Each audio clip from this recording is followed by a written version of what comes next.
Seja bem-vindo! Aqui nesta série vamos abordar temas e dúvidas que permeiam as mentes dos fãs de Saint Seiya desde tempos imemoriais. Para desvendar o que realmente a obra exibe como sendo verdade, é preciso analisar muito bem se o que foi dito realmente foi mostrado. Caso contrário, teríamos que assumir que o mesmo golpe não funciona duas vezes contra o mesmo cavaleiro e que um simples ataque de um ser humano seria capaz de pulverizar estrelas. Então prepare-se, pois este é Desvendando Saint Seiya. Episódio de hoje: como funciona o Tesouro do Céu. Deixe o like e inscreva-se no canal para mais vídeos como esse. Se puder apoiar o meu trabalho, clique no botão Seja Membro. A partir de apenas R$ 5,00 por mês, você já ajuda o canal a continuar existindo. Agora, bora pro vídeo!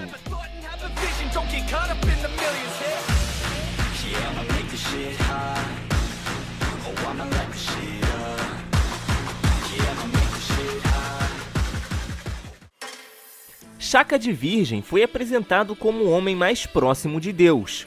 A Ioria avisou Seiya que aconteça o que acontecer, não se pode deixar que Shaka abra os olhos, pois quando isso acontece, todos à sua volta morrem. Saga diz explicitamente que, mesmo que o céu viesse abaixo, Shaka jamais seria derrotado. Mas por quê? O que Shaka tem de especial que o faz ser tão temido mesmo entre os Cavaleiros de Ouro?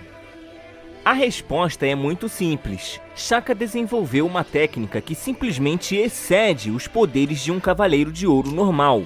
Primeiro, ele acumula Cosmo, privando-se do sentido da visão, e quando finalmente libera essa energia, ele a utiliza para lançar o seu ataque mais terrível, o Tesouro do Céu. Essa técnica é tão especial que mesmo o Cosmo de um Cavaleiro de Ouro desperto no sétimo sentido não é suficiente para liberá-lo. É necessária essa sobrecarga de energia, sendo totalmente diferente dos ataques comuns dos Cavaleiros de Ouro. Uma questão que muitos fãs não compreendem é o efeito principal do Tesouro do Céu. Muitos acreditam que ele somente remove os sentidos do adversário, como se fosse pouca coisa, e comparam o poder do Tesouro do Céu com o que Saga fez com Seiya. Mas vejamos o que realmente aconteceu. Veja o que Saga disse. Para chegar até aqui, no mínimo seus sentidos devem ter sido afetados. Nesse caso, é uma questão de segundos até meus golpes inutilizarem seus sentidos. Ou seja, isso somente foi possível porque Seiya já estava muito enfraquecido. Obviamente, Saga não consegue fazer isso contra um Cavaleiro de Ouro em perfeitas condições, como o Shaka consegue. Entretanto, o efeito mais assustador do Tesouro do Céu é que antes mesmo de começar a remover os sentidos dos adversários, eles ficam totalmente incapacitados. Como o Shaka disse, não podem nem atacar, nem fugir. Por isso é considerado o golpe perfeito que engloba ataque e defesa, sendo esse o efeito principal da técnica. A remoção dos sentidos é secundária. E essas condições explicadas por Shaka foram realmente mostradas e se provaram verdade nas duas vezes em que o Tesouro do Céu foi usado. Na primeira vez, Ikki ficou completamente indefeso perante Shaka. Após cair no efeito do golpe, não conseguiu mais lutar e nem fugir. E na segunda vez, vemos 3 ex-Cavaleiros de Ouro sendo pegos pela mesma técnica, e o efeito foi exatamente o mesmo. Nenhum deles conseguia mais usar seus golpes especiais e também não puderam fugir para longe. Antes mesmo de perder o primeiro sentido, os 3 já estavam sob o efeito do golpe, totalmente incapacitados. Só depois disso é que Shaka começa a tirar os seus sentidos. Mas espera um pouco, será que essa técnica não tem nenhum ponto fraco? O Ikki não derrotou o Shaka queimando o Cosmo mais forte do que ele? A resposta é não. Analisando friamente o que aconteceu nessa batalha, percebemos que Ikki realmente foi um caso excepcional. Ele tentou um movimento suicida, pelo qual Shaka não esperava. O Cavaleiro de Bronze queimou seu Cosmo além do limite suportável e perdeu completamente o controle, quase se matando na própria explosão de energia, com o intuito de levar Shaka consigo. Entretanto, qual foi o resultado final? Bom, Shaka saiu sem nenhum arranhão. pois a energia descontrolada de Ikki acabou causando uma ruptura dimensional. Isso quer dizer que, mesmo queimando o cosmo ainda mais forte do que Shaka, essa energia não pode ser convertida em um ataque, por isso não causou nenhum dano a Shaka. Na verdade, Shaka ainda protegeu Ikki dele mesmo, trazendo ele nos braços da outra dimensão em que foram parar. Ajudou ele a recobrar a consciência e também ajudou a sua armadura a se regenerar. Pois bem, se não é possível atacar, como é que Shaka foi derrotado na saga de Hades?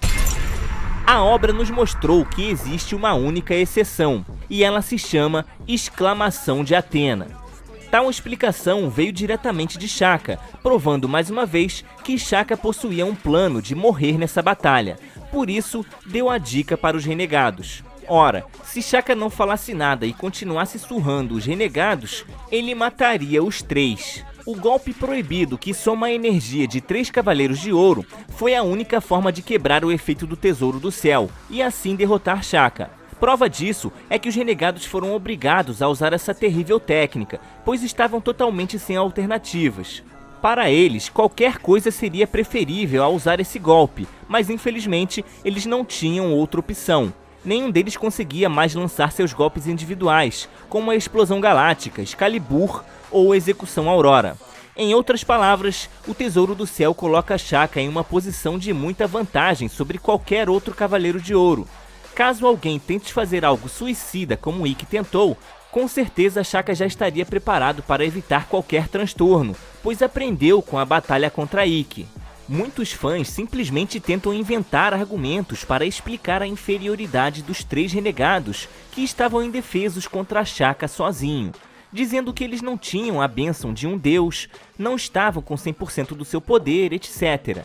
Mas esse malabarismo lógico não faz nenhum sentido. Afinal, Xion já deixa claro desde o início que graças à nova vida que os renegados receberam de Hades, sua força estava exatamente igual à que tinham antes.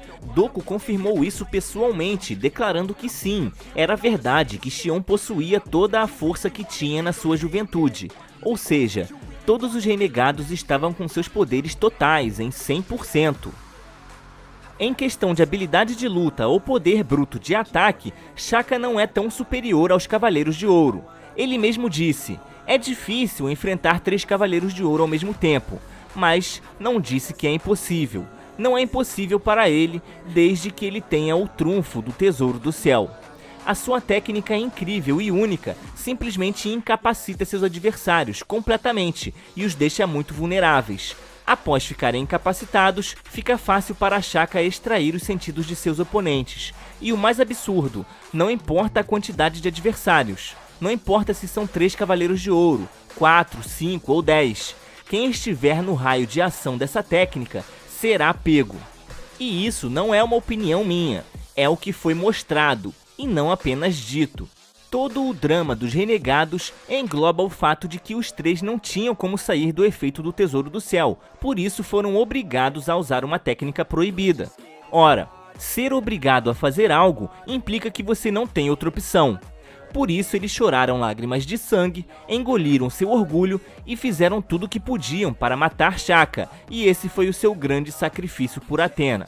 Mas ainda assim, existem muitos fãs que não aceitam a superioridade de Shaka, teorizando que ele poderia ter sido derrotado antes de liberar o Tesouro do Céu, caso os renegados o atacassem com a Explosão Galáctica ou Execução Aurora. Mas essa teoria não tem muita lógica, pois ele pode usar o Tesouro do Céu a qualquer momento que desejar, inclusive antes de ser atingido pelos golpes dos renegados.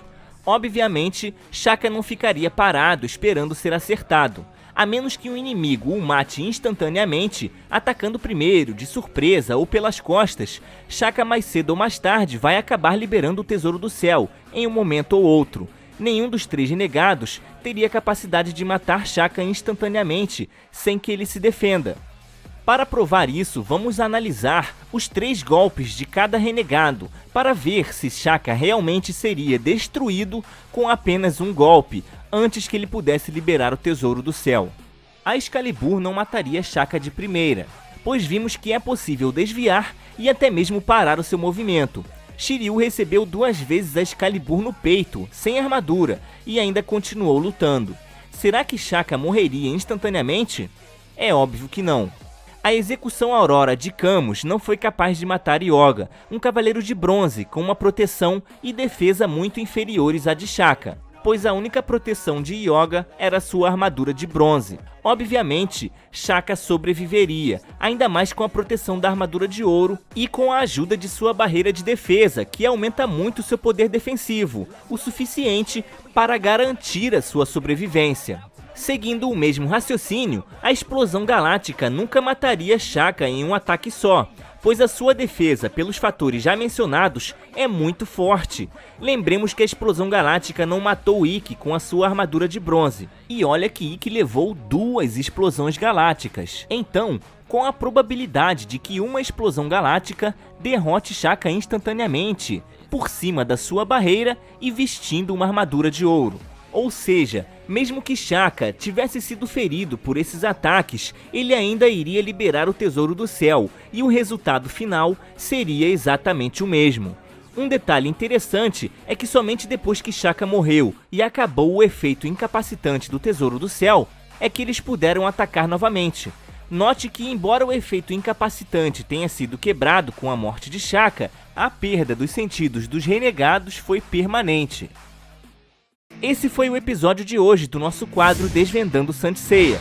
Deixe sugestões de temas nos comentários para desvendarmos juntos mais mistérios dessa grande obra. Se você gostou do vídeo, deixe o like e inscreva-se no canal para mais conteúdos como esse.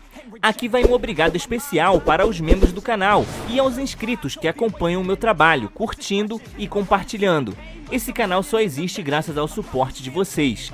Se puder apoiar o meu trabalho, clique no botão Seja Membro. A partir de apenas R$ 5 por mês você já ajuda o canal a continuar existindo.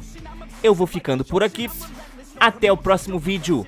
Fui! And these words my only weapon, cut you deep, oh yeah, threaten. Feel the heat and all the tension, need relief from this whole session. But I keep myself progressing, cause I creep around suppressants. I don't sleep enough, you guessed it, every second is a blessing. Got no time to be depressed, on this grind you always stress. So I work harder than the rest, that always said to do my best. I don't ever doubt myself.